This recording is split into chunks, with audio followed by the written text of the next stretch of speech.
So how do you get your phone contacts from your iPhone to the iPad? Let's explain that and let's get started. If you're new on this channel, most definitely subscribe so you never miss anything important. So your iPhone contacts may not be syncing with the iPad because you probably don't have it set up in the settings that way.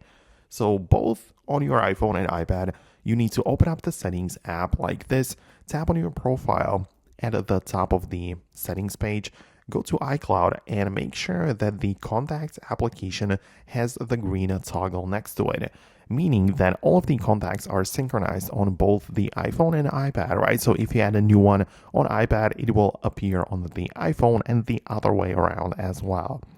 And that's the most basic way of synchronizing your Apple contacts between iPhone and iPad.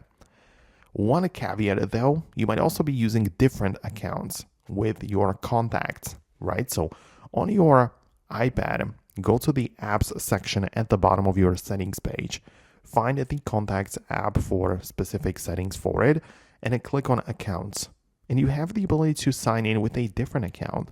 So as you can see, I might, for example, add the Google account specifically for my contacts. And if I have some of them stored on the Google account, the only way to bring them to the iPad is to also sign in with my Google account in here, right? So that would be something that you also need to do, but it heavily depends on your situation, right? Some people don't even use that at all. Some people only have Google contacts, right? So let me know if you managed to make it work on your device. Thanks a lot for watching. Subscribe for more, and I'll see you later in the next videos as well.